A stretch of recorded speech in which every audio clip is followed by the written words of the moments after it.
semua, salam sejahtera Malaysia. Hai semua, salam sejahtera Malaysia. Hai semua, salam sejahtera Malaysia. Hai semua, salam sejahtera Malaysia.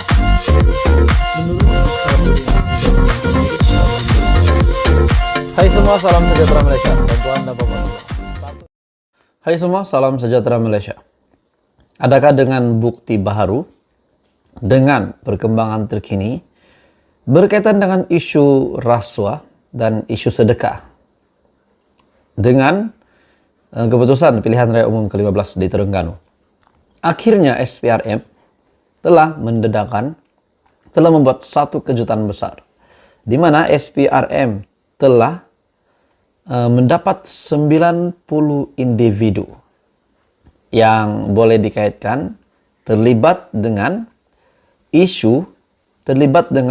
penerimaan uang untuk mengundi PAS di Terengganu semasa pilihan raya umum ke-15. Menurut Syahbudin, Bersatu dan PAS kini bermasalah. Perikatan Nasional diancam bahaya.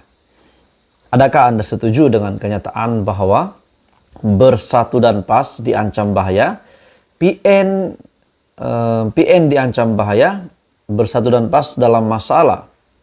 Saudara-saudara semua, dengan perkembangan terkini daripada SPRM, bahwa mereka telah mengenal pasti kira-kira 90 individu yang menerima uang tunai di Terengganu untuk mengundi sebuah parti tersebut pada pilihan raya umum ke-15.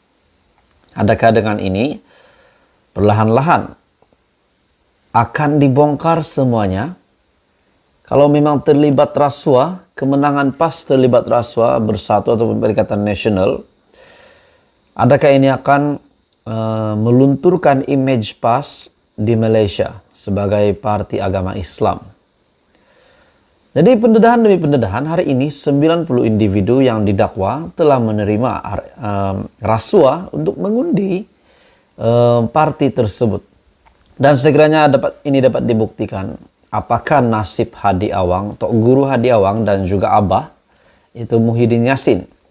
Menurut sumber daripada SPRM, ia bagi membantu siasatan orang ramai dikatakan menunggu sebuah video.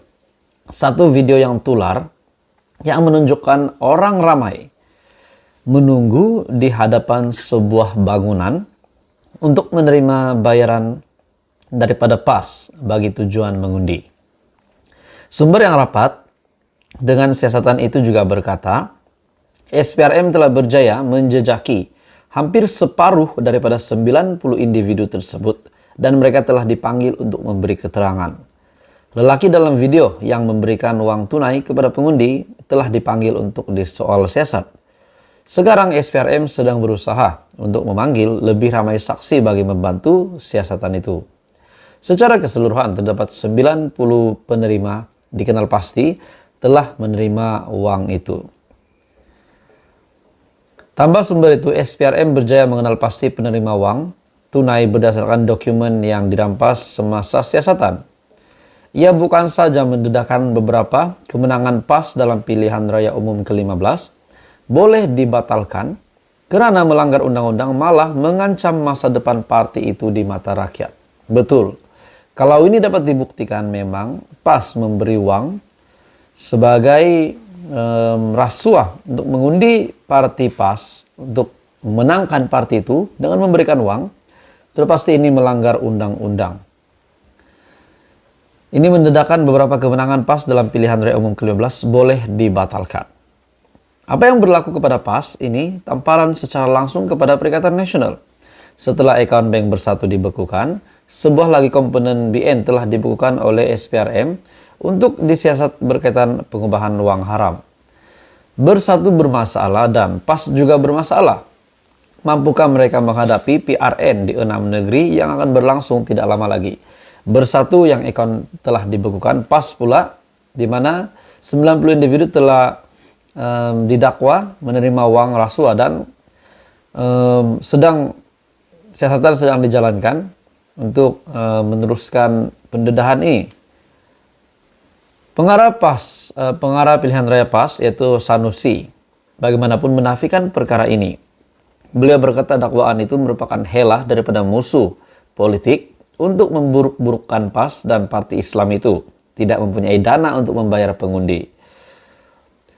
Sebelum ini juga pada Januari, Presiden PAS Abdul Hadi Awang mempertahankan tindakan mengagikan uang tunai kepada pengundi bukan rasuah tetapi sedekah. Dilaporkan juga memberitahu media di Terengganu bahwa peraturan sedia ada hanya melarang calon yang bertanding dan wakil mereka daripada memberi uang tunai kepada pengundi. Bagaimanapun Abdul Hadi berkata undang-undang tidak menghalang orang ramai daripada bersedekah. Saudara-saudara semua, adakah ini satu pendedahan SPRM yang pasti mengejutkan? Dan bagaimana pula status Muhyiddin Yassin sebagai pengurus CPN, Presiden Bersatu, dan Hadi Awang sebagai Presiden PAS. Bersatu dan PAS kini yang bermasalah, PN diancam bahaya. Teruskan bersama di dalam channel ini untuk perkembangan politik yang seterusnya. Hai semua, salam sejahtera Malaysia. Saudara-saudara semua, tular di media berkenaan dengan akun Bersatu dibekukan, berkenaan dengan video yang tular menunjukkan senarai penerima uang rasuah daripada PAS, uang untuk mengundi PAS di Terengganu, dan banyaklah yang tular di media baru-baru ini.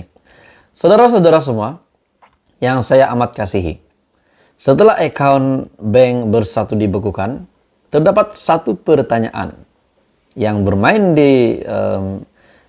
di pikiran saya. Kalau akun bank Bersatu dibekukan, kenapa tidak rumah dan pejabat pribadi pemimpin-pemimpin Bersatu tidak diperiksa? Betul. Kenapa hanya fokus kepada duit yang ada di dalam account bank? Kenapa tidak fokus duit yang mungkin ada di rumah, di pejabat, di poket pemimpin-pemimpin Bersatu? Itu satu spekulasi yang saya rasa betul. Jadi, adakah kalau spekulasi ini dapat dilaksanakan oleh SPRM, di mana SPRM juga boleh membuat pemeriksaan di rumah-rumah pemimpin Bersatu, di pejabat pribadi dan sebagainya. Dalam kenyataan yang lain, saudara-saudara semua, Syahbudin.com telah membuat satu artikel selepas akun bank Bersatu dibekukan, rumah dan pejabat pribadi pemimpin-pemimpin Bersatu hendaklah juga diperiksa. Betul, saya sangat setuju dengan kenyataan ini.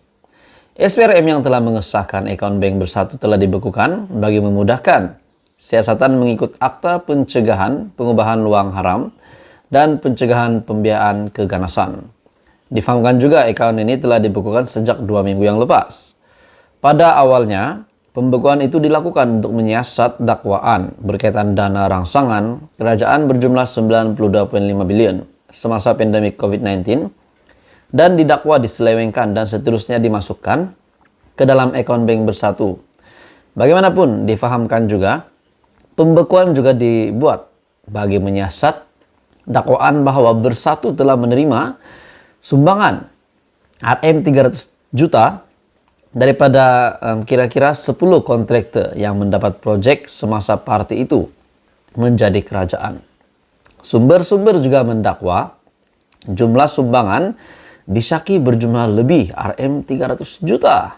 Wow. Didakwa juga bahwa RM 260 juta telah digunakan disebabkan akun bank Bersatu yang telah dibekukan menunjukkan baki lebih kurang RM 40 juta lagi. Jadi SPRM sedang menjejak di manakah RM 260 juta ini. Dan pada akhirnya pembekuan akun bank Bersatu disyaki kerana kira-kira telah menerima sumbangan RM 300 juta daripada lebih kurang 10 kontraktor. Dakwa sumber itu baki dalam akun bank Bersatu adalah RM 40 juta. Tindakan SPRM itu tidaklah memeranjatkan kerana berdasarkan penyata akun yang tersebar luas di media sosial hari ini, Bersatu didapati telah menerima dana berjumlah beratus-ratus juta sewaktu tempoh PKP berkuat kuasa pada 2020 dan 2021. Jika ada Rm 300 juta didakwa dimasukkan ke dalam akun bank Bersatu, ikut logik dan kebiasaan sebagai partai politik, lebih banyak lagi duit tunai dipercayai ada dalam simpanan pemimpin atau di pejabat partai berkenaan. Adakah dengan ini rumah Muhyiddin Yassin, pejabat Muhyiddin Yassin, dan pemimpin-pemimpin partai Bersatu yang lain akan digeledah, akan diperiksa oleh SPRM? Apa pendapat Anda? Patutkah SPRM melakukan sedemikian atau tidak? Menurut Syahbudin, manalah tahu, kot-kot terjumpa sesuatu yang lebih mengejutkan lagi. Jadi, setelah saya mendengar berita ini, saudara-saudara, saya berpikir, kalau ini benar, adakah memang Muhyiddin Yassin telah menipu rakyat semasa beliau menjadi kerajaan dahulu, semasa Perikatan Nasional Bersatu menjadi kerajaan dahulu. Apapun saudara-saudara, kita menantikan keputusan terkini dan kita harap pendedahan ini dapat menunjukkan apa yang telah terjadi sebenarnya. Teruskan bersama di dalam channel ini untuk perkembangan-perkembangan politik yang seterusnya. Jangan lupa tekan butang like, share, dan subscribe.